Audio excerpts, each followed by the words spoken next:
Assalamualaikum warahmatullahi wabarakatuh. Semangat pagi Bapak Ibu Guru. Kali ini kita akan belajar menyusun perangkat ajar kurikulum merdeka, khususnya menyusun alur tujuan pembelajaran atau ATP. Sebelum menyusun ATP, ada beberapa dokumen yang harus kita siapkan, yaitu capaian pembelajaran, contoh perangkat ajar yang sudah ada, kemudian dokumen KOSP, buku guru dan buku siswa, serta kalender pendidikan.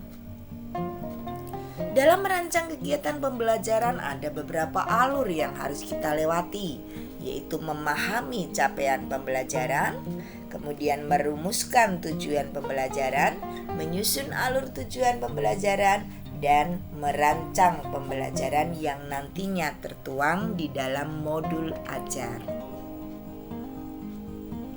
Memahami capaian pembelajaran. Bapak Ibu, pastikan capaian pembelajaran yang di-download atau diunduh adalah capaian pembelajaran edisi revisi, yaitu salinan keputusan Kepala Badan Standar Kurikulum dan Asesmen Pendidikan, Kementerian Pendidikan, Kebudayaan, Riset, dan Teknologi nomor 033-H-KR-2022. Capaian pembelajaran yang perlu kita ingat itu adalah merupakan kompetensi pembelajaran yang harus dicapai peserta didik pada setiap fase. Capaian pembelajaran juga menggambarkan kualitas hasil pembelajaran yang diharapkan. Ada 4 komponen dalam capaian pembelajaran. Yang pertama adalah rasional mata pelajaran, berisi pentingnya mempelajari mata pelajaran tersebut dan keterkaitan antara mata pelajaran dengan salah satu atau lebih profil pelajar Pancasila. Kemudian yang kedua atau B adalah tujuan mata pelajaran, yaitu kemampuan atau kompetensi yang perlu dicapai peserta didik setelah mempelajari mata pelajaran. Yang ketiga atau C adalah karakteristik mata pelajaran yang berisi tentang deskripsi umum apa yang dipelajari dalam mata pelajaran serta elemen-elemennya. Kemudian yang D adalah capaian pembelajaran tiap fase beserta elemennya. Bapak Ibu, cara untuk memahami capaian pembelajaran agar nanti kita bisa merumuskan tujuan pembelajaran adalah dengan menguraikan capaian pembelajaran, di mana dalam capaian pembelajaran itu mencakup satu kompetensi yang akan dicapai dan yang kedua adalah materi atau konten. Bapak Ibu, capaian pembelajaran yang terdapat dalam SK nomor 033 itu untuk seluruh mata pelajaran dan seluruh fase, maka sangat banyak, sekitar 1822 halaman. Maka agar kita lebih mudah di dalam memahami capaian pembelajaran mata pelajaran yang kita ampu, sebaiknya kita hanya mengopi atau menyalin khusus mata pelajaran kita. Nah, ini kami mengambil contoh format capaian pembelajaran khusus mata pelajaran Bapak Ibu, mata pelajaran masing-masing. Seperti ini ya, tetapi tidak wajib Bapak Ibu. Sekali lagi ini hanya untuk mempermudah capaian pembelajaran. Nah, di sini capaian pembelajaran yang kita tuliskan di sini bisa kita ambil tadi Bapak Ibu dari SK nomor 033 tadi. Ini adalah capaian pembelajaran secara menyeluruh. Nah, ini saya copy dari sini ya. Saya copy. Kemudian kita pindah ke format yang sudah disediakan. Bukan ini ya. Ini format yang sudah disediakan. Nah, seperti seperti ini. Nah, setelah ini adalah capaian pembelajaran secara menyeluruh. Selanjutnya adalah capaian pembelajaran secara berdasarkan elemen. Ini kita juga tinggal mengcopy dari yang sudah ada. Nah, karena saya IPA, maka saya ambil untuk elemen IPA. Nah, IPA kebetulan elemennya ada 2, yaitu elemen pemahaman IPA dan elemen keterampilan proses. Kita masukkan dalam elemennya seperti ini. Ya, itu ya Bapak Ibu. Nah, sekarang kita sudah mendapatkan capaian pembelajaran khusus untuk mata pelajaran kita. Mata pelajaran masing-masing sesuai dengan yang Bapak Ibu ampu. Dan ini tidak wajib. Nah, agar kita bisa memahami capaian pembelajaran, langkah selanjutnya adalah menguraikan capaian pembelajaran. Untuk mempermudah, kami juga menggunakan format untuk menguraikan. Nah, ini format menguraikan capaian pembelajaran. Yang pertama elemen. Nah, elemennya sama ya. Kita ambil pemahaman IPA untuk contoh. Kemudian capaian pembelajarannya saya akan mencoba mengambil 1 paragraf dulu Bapak Ibu. Nah, ini ya. Kita copy, kita masukkan di sini untuk menguraikan. Nah, perhatikan Bapak Ibu, di sini pada capaian pembelajaran pada akhir fase D, peserta didik mampu melakukan klasifikasi makhluk hidup. Apa kompetensinya Bapak Ibu? Melakukan klasifikasi atau mengklasifikasikan. Ini kita beri warna beda agar lebih mudah. Kemudian kita copy pada kompetensi pada kolom sebelahnya ini. Kita taruh di sini. Kemudian selanjutnya adalah mengidentifikasi sifat dan karakteristik zat. Nah, kita bisa memberi warna beda agar lebih mudah. Kita copy, kemudian dipindah di sebelahnya di kompetensi, kolom kompetensi. Kemudian adalah membedakan perubahan fisika dan kimia. Nah, ini kita copy lagi, kita beri warna lagi ya. Tadi sudah biru, ungu kali ya. Nah, kemudian kita copy, kita taruh di sebelahnya. Nah, masih ada Bapak Ibu nih, memisahkan campuran sederhana. Nah, kita beri warna yang beda. Kuning nggak kelihatan, hijau ya. Kemudian kita copy, kita pindah di sini.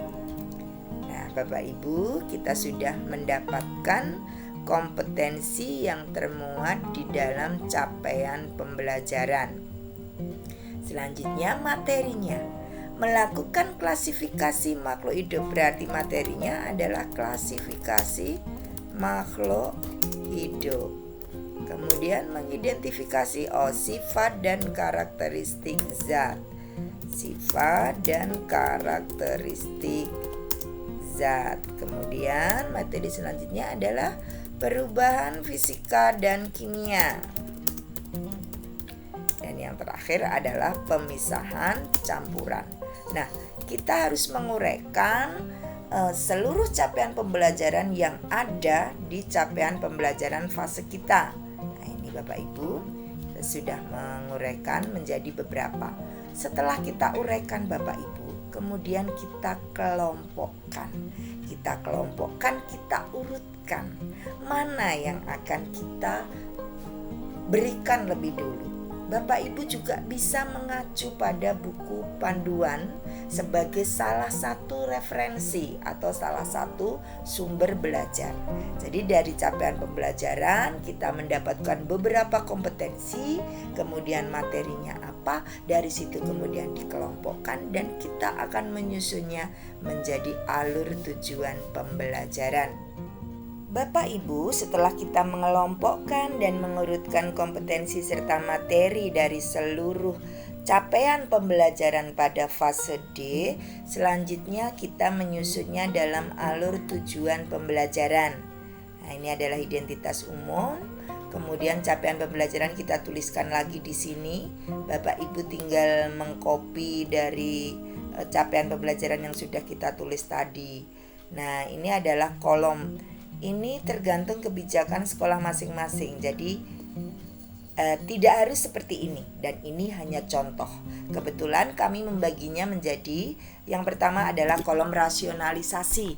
Ini dapat dari mana Bapak Ibu? Ini Bapak Ibu tinggal membuka kembali untuk SK 033. Nah, tadi kan capaian pembelajaran itu ada 4 komponen A, B, C, D. Nah, yang A itu adalah rasionalisasi. Bapak Ibu tinggal mengcopy, atau bisa juga tidak mengcopy tetapi menuliskan kembali dengan bahasa Bapak Ibu sendiri tentang rasional mata pelajaran di sini. Ini saya ambil contoh dengan mengcopy ya. Kita copy terlebih dahulu, kemudian kita salin di sini. Selanjutnya, karena dalam mata pelajaran IPA itu tadi kan ada 2 elemen. Ada 2 elemen, dan kami menyadari sebagai basic atau sebagai dasar itu adalah langkah-langkah pada keterampilan proses yang merupakan metode ilmiah. Maka saya akan menempatkan itu pada materi yang pertama. Nah, kita kasih kode 7 itu kelas, 1 itu nomor. Jadi kelas 7 yang pertama. Kompetensinya kita ambil dari uraian tadi. Nah, ini ya, ini kita copy, kita masukkan di kolom alur tujuan pembelajaran. Nah, setelah itu Bapak Ibu menerapkan konsep kompetensi ini, kita breakdown, menerapkan konsep metode ilmiah, meningkatkan keterampilan. Kan tidak langsung kita terapkan, tetapi ada proses, ada tahapan-tahapan. Nah, itulah yang kemudian kita tuliskan pada tujuan pembelajaran. Jadi tujuan pembelajaran yang kita tuliskan di sini adalah hasil breakdown dari kompetensi yang sudah kita temukan di uraian capaian pembelajaran. Nah, ini ya. Kebetulan saya sudah menentukan breakdown dari menerapkan konsep itu seperti ini. Nah, kita tempatkan di bukan ya, keliru ini. Yang ini. Nah, di sini. Nah, materi intinya apa? Materi intinya adalah tentang hakikat sains, pengukuran, dan metode ilmiah. Bapak Ibu bisa membuka buku panduan sebagai salah satu sumber. Nah, kita tuliskan profil pelajar Pancasila. Tidak semua 6 dimensi harus kita tuliskan semua. Bapak Ibu bisa menuliskan dimensi apa yang akan diintegrasikan pada materi ini. Misalnya bernalar kritis, mandiri, dan gotong royong. Nah, bisa seperti ini. Kemudian berapa jam alokasi waktu untuk materi sebanyak ini ya? Bapak Ibu bisa lihat pada pemetaan analisis waktu di kalender pendidikan, misalnya 20 jam. Kemudian pemahaman bermakna. Kenapa harus kita tuliskan pemahaman bermakna? Ini akan mempermudah nanti dalam penyusunan modul ajar. Pemahaman bermakna itu berisi tentang apa sebenarnya hakikat dari pembelajaran itu dalam kehidupan sehari-hari. Untuk apa? Nah, untuk apa kita harus tahu tentang metode ilmiah?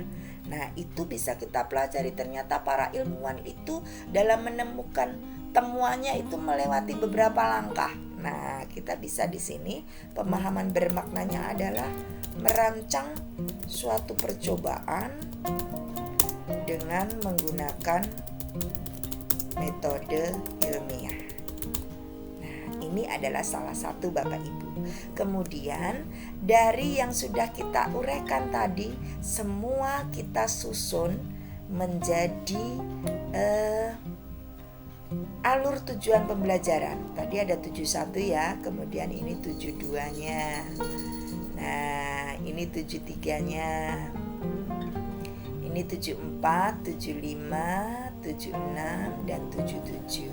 Ternyata untuk di kelas 7 pada mata pelajaran IPA saya menemukan ada 7 kompetensi yang kemudian di breakdown menjadi beberapa tujuan pembelajaran. Demikian Bapak Ibu cara menyusun alur tujuan pembelajaran. Sekali lagi yang kami sampaikan itu bukan format yang baku. Artinya Bapak Ibu masih bisa mengubah atau memodifikasi sesuai dengan karakteristik sekolah masing-masing. Selamat mencoba. Terima kasih. Semoga bermanfaat. Bertemu kembali kita dalam video selanjutnya tentang penyusunan perangkat ajar kurikulum merdeka tentang modul ajar. Salam dan bahagia. Wassalamualaikum warahmatullahi wabarakatuh.